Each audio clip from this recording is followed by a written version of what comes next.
अभी मेरे साथ एक परिवार खड़ा है जिसमें 2 बच्चे हैं। दोनों बच्चे ही थैलेसीमिया के पेशेंट थे। अब उसके बाद उनका क्या हुआ? मगर इसमें सारा क्रेडिट इसकी माँ को जाता है जी। सारा क्रेडिट इसकी माँ को जाता है और जाता है डॉक्टर बीआरसी सर को। तो ये मैं आज स्टेज पे भी अनाउंस करूँगी, इनको फर्स्ट प्राइज़ मिलता है। तो फिर हमने एलोपैथिक डॉक्टर के पास लेके गए तो उन्होंने बताया कि ये पूरी सफ़ेद सफ़ेद दिखती है, इसको सांस लेने में भी तकलीफ हो रही थी। तो फिर उन्होंने एडमिट कराए। ऐसा कुछ नहीं, डर तो लगता था, लेकिन हमने फिर भगवान के भरोसे छोड़ दिए। अगर होंगी हमारे नसीब में तो रहेंगी, नहीं तो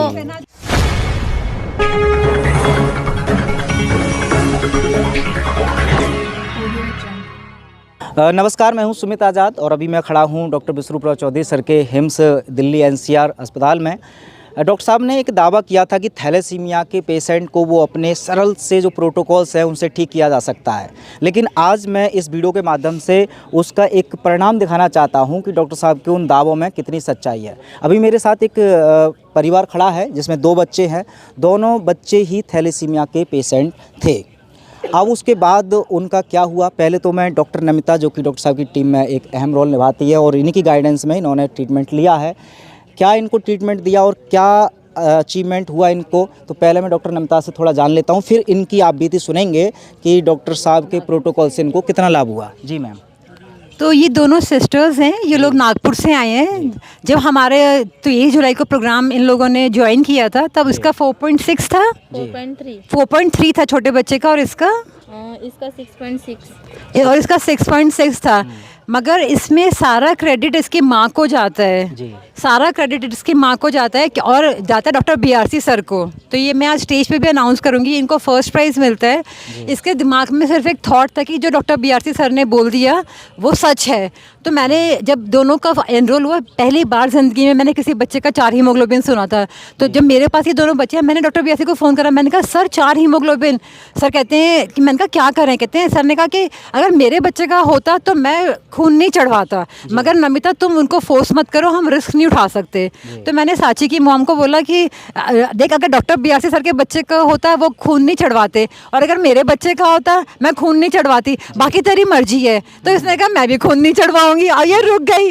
और उसके बाद मतलब इसने आज तक कोई ब्लड टेस्ट नहीं कराया। मैंने बोला ब्लड टेस्ट कराया? कहती है सिम्टम तो कोई है नहीं, आप तो बोलते हो सिम्टम होगा तो ब्लड टेस्ट कराओ, काय फटे में पड़ना है, उसमें ऊपर नीचे आएगा और दिमाग की दही होगी। मैंने कहा कभी कम तो नहीं है, उसने कहा कोई सिम्टम तो है नहीं।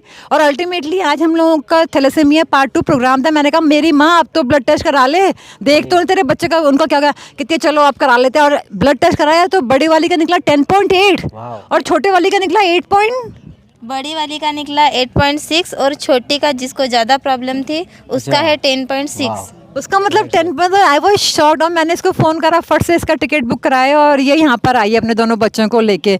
तो इनको हम लोग फर्स्ट प्राइज़ दे रहे हैं। They are the true reversal of thalassaemia without blood transfusion and just with the mind game. इसमें माइंड गेम मैं आज स्टेज पे बताऊंगी कि किस किस चीज़ का रोल है थैलेसीमिया को रिवर्स करने के लिए। लेकिन इसमें हमारी कोई थेरेपी काम नहीं आई। इसमें सिर्फ डॉक्टर बीआरसी सर का, जो उन्होंने कोरोना में भगवान का रूप दिखाया है, वो रूप जो इनके दिमाग में छप गया है, आज उसकी हमने खाई है। ये फर्स्ट प्राइज़ जो मिला है सिर्फ इसी वजह से, है ना साची?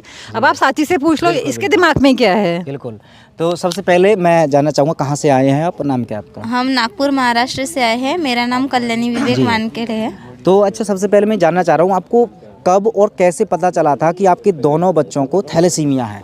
हमको पता चला इसकी तबीयत खराब हो गई थी। मतलब लॉकडाउन से हम गांव गए थे, लॉकडाउन से फिर हम यहाँ नागपुर में आए हैं। तो तब हम इसकी तबीयत खराब हो गई थी। तो फिर हमने एलोपैथिक डॉक्टर के पास लेके गए तो उन्होंने बताया कि ये पूरी सफ़ेद सफ़ेद दिखती है, इसको सांस लेने में भी तकलीफ हो रही थी। तो फिर उन्होंने एडमिट कराए प्राइवेट दवाखाने में। हमारे पास तो तब पैसे भी नहीं थे सर। हमने इधर उधर से कर्जा करके फिर इसको प्राइवेट हॉस्पिटल लेके गए। तब पता है उन्होंने हमको कि इसको थैलेसीमिया है करके। अच्छा, तो अब चूँकि थैलेसीमिया बीमारी जब नाम सुनते हैं तो हर पेरेंट्स के लिए एक बड़ा सिरदर्दी भी होती है और बड़ा ख़तरा भी होता है। अब इतनी गंभीर बीमारी, उसके बाद डॉक्टर साहब पर आपको कैसे विश्वास हो गया? कैसे डॉक्टर साहब के बारे में आपको पता चला? शुरुआती बात बताएं ज़रा। हमको तो पता चला, मेरे जीजा जी ने हमको बताए। अच्छा। और उन्होंने ही मेरे दोनों बच्चियों का फॉर्म फिलअप अच्छा। कर दिए जी तब से। और तब हम नमिता मैडम के अंडर में जी। फिर हमने BRC सर की डाइट फॉलो करी। तो आपको एज ए माँ, चूँकि आप एक माता हैं दोनों बच्चों की, डर नहीं लगा कि अगर जो आपने खून ब्लड वगैरह नहीं चढ़ाया इनके कहने से तो कुछ प्रॉब्लम हो गई, ऐसा कुछ? नहीं, डर तो लगता था, लेकिन हमने फिर भगवान के भरोसे छोड़ दिए। अगर होंगी हमारे नसीब में तो रहेंगी, नहीं तो अभी कैसा लग रहा है दोनों बच्चों में इतना इम्प्रूवमेंट कि हीमोग्लोबिन तक इतना ज़्यादा बढ़ गया, तो कैसा महसूस कर रहे हैं? अभी तो बहुत अच्छा लगता है सर। अभी तो डर भी नहीं लगता। अभी कुछ भी होता है तो हम एलोपैथिक डॉक्टर के पास नहीं जाते, ना एलोपैथी की दवाई देते हैं। जो मैम बताती है वैसे वैसे हम फॉलो करते हैं। बिल्कुल। तो डॉक्टर साहब के जो प्रोटोकॉल, जिसमें DIP डाइट, लिविंग वाटर और 0 वोल्ट थेरेपी, इन सब के थ्रू आपने एक चमत्कार देखा, तो अब आप अंदाज़ा खुद लगा सकते हैं कि डॉक्टर साहब के दावों में कितनी सच्चाई है। तो आपने अनुभव साझा किया, उसके लिए बहुत बहुत धन्यवाद। Thank you sir.